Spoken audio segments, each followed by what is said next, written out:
So I have with me today Janet, and she is Jim's wife. And then, of course, Jim is here with me to do our regular podcasts. But Janet is actually in the hot seat today. What's changed you? You know, it's interesting. I think if you'd asked this question a few years ago, I might have had a different answer. At first, sorry. I think at first, you know, I really wanted to understand the why. You know, why him? You know, he's so active. He watches what he eats. He has worked out. I don't even know how many days a week. If there was 8 days a week, he'd work out 8 days a week. So why him? I am not a person who watches what they eat. Lunch earlier, chicken tenders and potato chips. Like, that's my thing. Why him? I want to understand the why of there, and you can't understand the why. There's a brain chemistry that's going on in him that is not going on in someone else or myself. And it's just different. And I think if I looked at it back then versus 5 years later, has it been? Yeah. You know, now you're just kind of like, well, there is no answer. It is what it is. And you know, you have to work with what you have. And You know, that's it. I remember when you first called me to tell me that Jim had Parkinson's, what you said to me, why him? Why isn't it me? Yeah. I'll never forget that. Yeah. I'll never forget that. Yeah. Because it doesn't, I don't know, there's no sense or rhyme or reason to it. And as much as you can look into the science of Parkinson's or, you know, read firsthand accounts of it, there is no rhyme or reason. And to me, I don't understand that. I don't understand that. I don't understand the why. Yeah. I mean, Jim has said it so often. It's a very jealous disease, and it is such a random disease. Yeah. And you never know what it's going to be like from day to day. So to even think about, you know, why me? What am I going to do in 10 years' time? You don't know. Yeah. You really don't know. It is a unique disease. That's for sure. And you know, when I recall, you know, Margaret, for people who may not know, Margaret and I have known each other for 20 plus years, I think. Yeah. At least we've worked together multiple times. And in our last assignment together, between those times, that's when Margaret was diagnosed. So I hadn't spoken with her in a couple of years, and when I started to work with her again, that's when I had heard about it. And I just remember asking myself, like, why her? You know, this woman, if you don't know, I'll sing a little praise here. You know, this woman has climbed Mount Kilimanjaro. Like, she has done so many amazing things. And you have to sit there and think to yourself, like, why her? Why? I don't get it. I really just don't understand it. And there is no answer to it. So I really kind of had to stop beating myself up about the why, because there's no answer to why. Jim, do you ask yourself why? No, I don't really. I mean, sometimes just as a curiosity, you wonder, was it, you know, chemicals that I was exposed to, or was it a brain injury I had, or is it genetics? Sometimes you wonder a little bit why. But I'm just more at the point now, it's like, life's not fair, deal with it. Yeah. What do I do? You know, Yeah.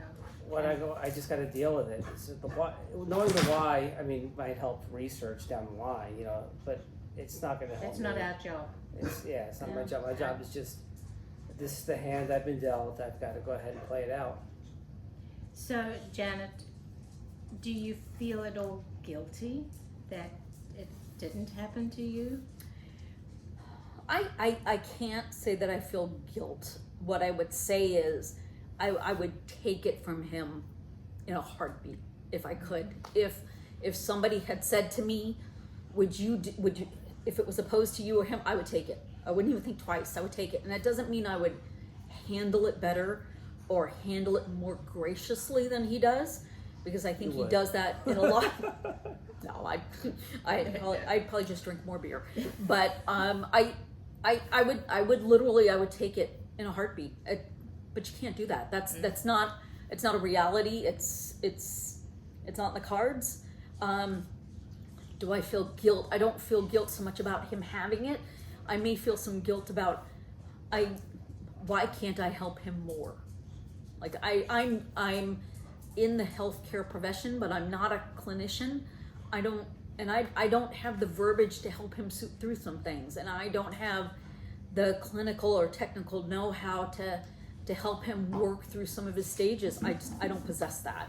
And no matter how much you can look at a podcast or you can read something online, I don't have that ability, and I wish I did. So maybe from a standard of guilt, I think it's just more ignorance, that I wish I knew more about it, but I don't know that guilt is maybe the word.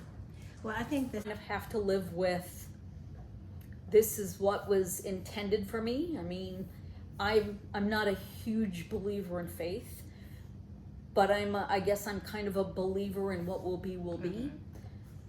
And, you know, maybe him being out there and talking about what's going on, maybe that's helping. That could be helping anybody. And if that's what will be, then that's, I hate that whole, oh, if I can touch one person with my story, shut up. But you know, well, there's that, you know, yeah, I absolutely agree with you. I hate it when people come to me and say, you're such an inspiration. No, I'm not. Yeah. I'm not an inspiration. I can help somebody come up with an idea to possibly make their day a little bit better then. But I'm not an inspiration, and, you know, I'm not a person that goes around, if I can touch one person today, that's going to, you know, save my place in heaven, if there is such a thing as heaven. I can't. I mean, that seems even vaguer than the disease itself. Right? Yeah. That's so true. I think you are inspired, because I know, like, every time I see you, I feel better. You know what I'm saying? I'll be down about stuff, I'll be frustrated about stuff, or anxious about stuff, and I'll see you and I'll see, you know, Margaret is still living her life. She's still going out there and fighting every day. So it's inspiring to me. So even if you don't want to be an inspiration, you are. I feel inspiration is such a big word, and has such big shoes to fill. A lot of responsibility to that, I think. Yeah. Yeah, I think it's got a lot of responsibility. And I don't ever want to take advantage of that. And I'm always cautious that what I'm talking about will not happen for you, and then you'll come back and say, yeah, not blame me, but, you know, just feel, well, she doesn't really know what she's talking about, because it is so different. It is. It's different for every person. Yeah. It really is. And you know, for folks who have the young onset Parkinson's, and I know you guys touched on this in some of your earlier podcasts, where the neurologist we were talking to didn't feel it was Parkinson's, because, you know, she said, you're too young for that. Mm-hmm. Meaning too old for young onset. Mm-hmm. But too young for, I guess, elder onset. Yeah. Maybe I don't even know if that's the right word, but there's no way to know. And, you know, whether it is a young person whose progression may be a lot faster or maybe a lot slower, because they're going to have it for a lot longer in their lives. Again, I'm not a clinician, but it is different person to person. Just like everything is different person to person. It's funny, because it brings up something that I've been dwelling on for the last few days, and that is the whole, we can fake it so well, but we're not faking it. We may just be having a good day. And I'm so aware of people thinking, well, she says she has Parkinson's, but she doesn't really look like anything is wrong with her. It almost sometimes feels like I'm a fraud, you know. And not that I want to shake in front of people, but I feel that more people should be talking about this disease than they are.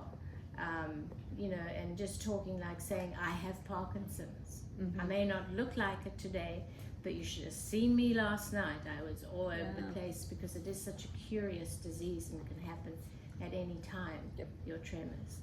So there is that thought that goes through my mind, how can I be an inspiration when I am looking pretty good today, you know, Yeah. and I don't have any of the symptoms showing. Yeah. The good news is with this whole DBS thing, there's less and less symptoms. Are we doing okay, Zimmy? He's checking in on Yeah. time.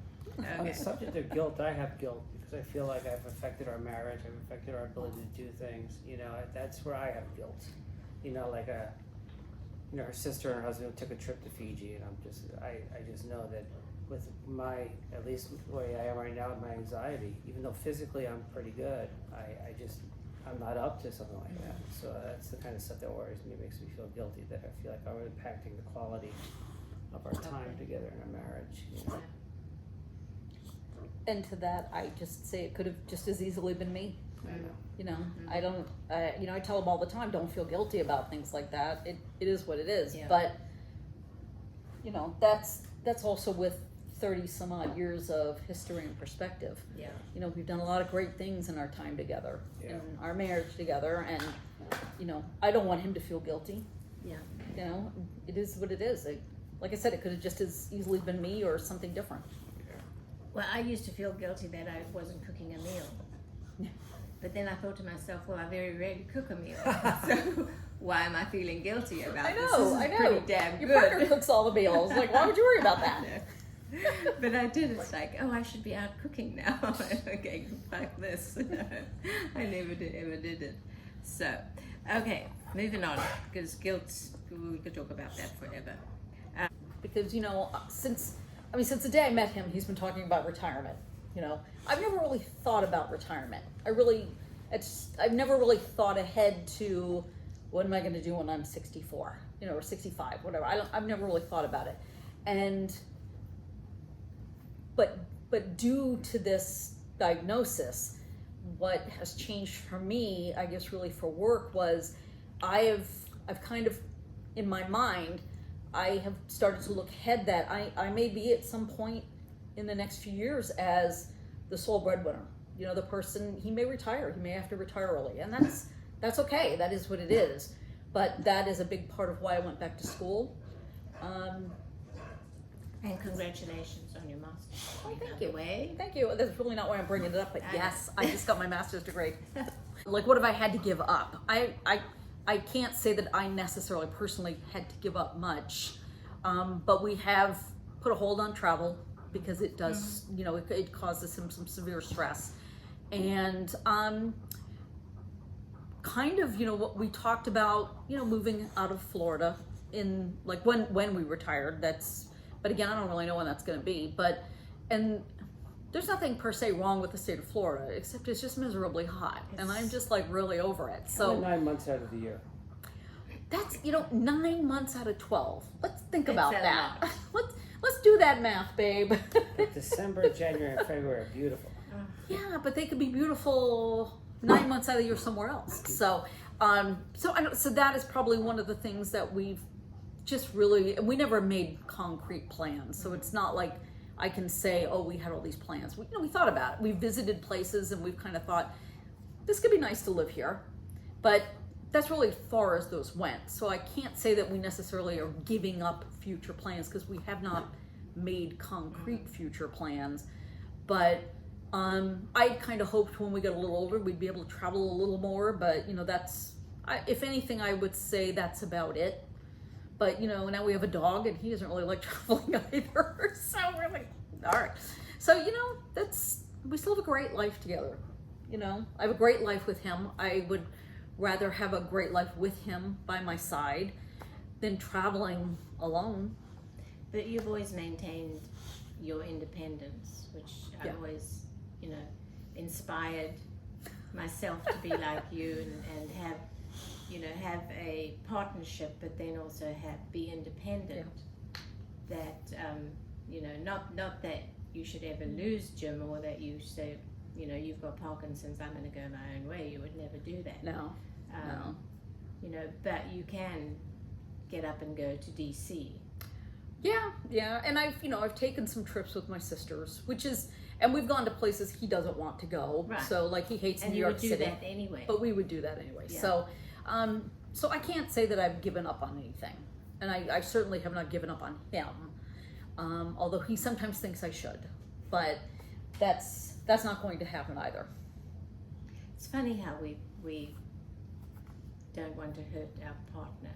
Yeah. You know, I know I went through a period before DBS that I couldn't tie my shoelaces and I couldn't eat, and you know I could sort of see the look, you know, on my family's face, and I would not feel guilty, but I just feel like so ashamed that here I was a few years ago running marathons and playing tennis, and I was sitting on the step yelling and cursing because I couldn't wrap my fingers around a damn shoelace.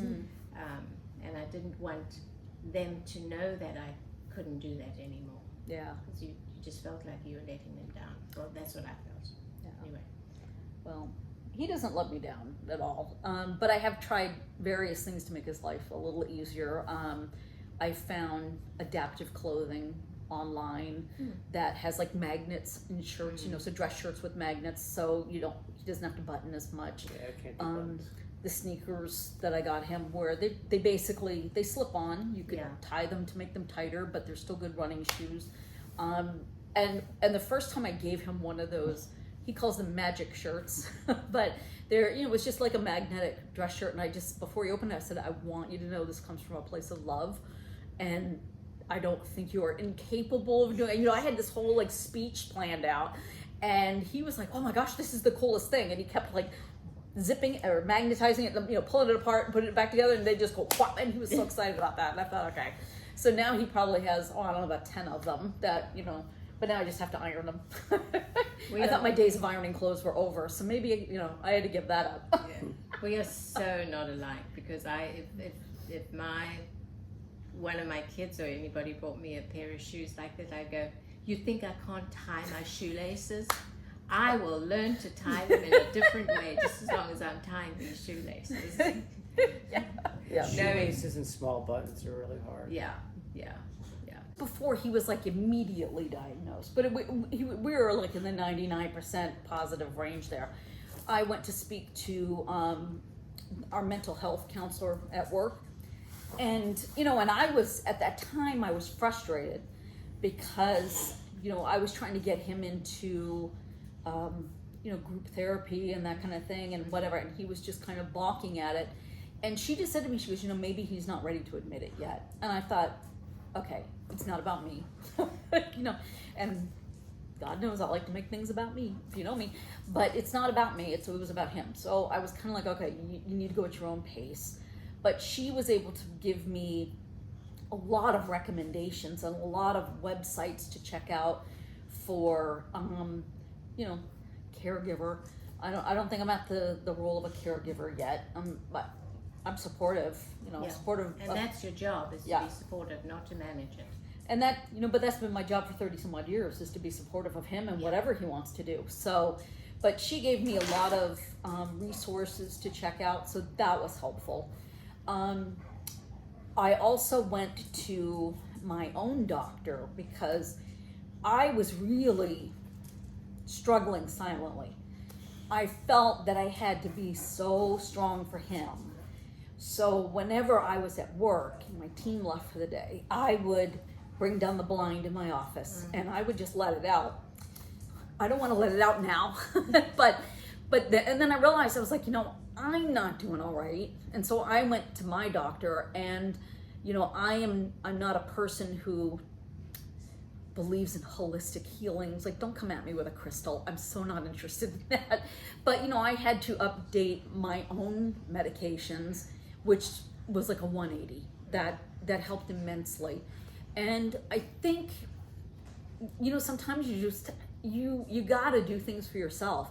And part of the reason, so I guess this would be the third thing, is, you know, I chose to go back to school because it was something I could do for myself, and it was time I could take for myself. That didn't feel like I was taking away our time together, but I was trying to, you know, better myself because I knew the future could change at any time. So I think you have to, one, you know, talk to someone. You know, if there's anyone at your workplace, or if it's in your church, or if it's someone who can help you, you know, just to listen. I think that's very important. I think you have to really pay attention to yourself. Very important, because it's very easy to become overwhelmed with things like that. And then again, like, find something that you can do for yourself, whether it is, you know, going out and doing your own exercise program, or, you know, going out for dinner with the girls once a month, or something along those lines. That it's important to keep things for yourself as well. It's very important. Yeah, I want to jump in on that. I think that it's important to realize Parkinson's doesn't just affect the patient with Parkinson's, it affects their families too. And there's no shame in talking to your doctor, talking to a mental health professional. Yep. Margaret and I don't talk about meds because we're not doctors, but if you need medication, you can talk to your doctor about it. There's no shame. There's no shame in getting help. I think that's an important thing. And I think it's probably harder for men to admit you need help. Yeah. You need someone to talk to. You need to be vulnerable about that, to say, I have a problem. And, you know, there's a chemical problem in my brain. You know, my brain is changing. I needed help. Janet's dealing with the emotional impact of it. She needed help. There's no shame in getting help. Yeah, absolutely. It's the main thing is it's the quality of your life. Yeah. Yeah. And with Parkinson's, it changes, and it Yeah. doesn't say, oh, by the way, on the 25th of February, you're going to experience this, because Yes, thank you. being by his side. I'll always be by your side. And You know, so, okay, and that is something that I would also, since we may have some viewers, you know, he came to me like a few weeks ago and he goes, I'm gonna ask one time, do you want to remain married to me? And I was like, what the F kind of question is that? Like, where is this coming from? So, yes, I want to remain married to you. Okay, so just in case anybody's watching this, she's I want to just remain married proposed to to you. you, Jim. Oh, okay. I think Zimbabwe wants to marry me too. Guys. You're welcome. Bye.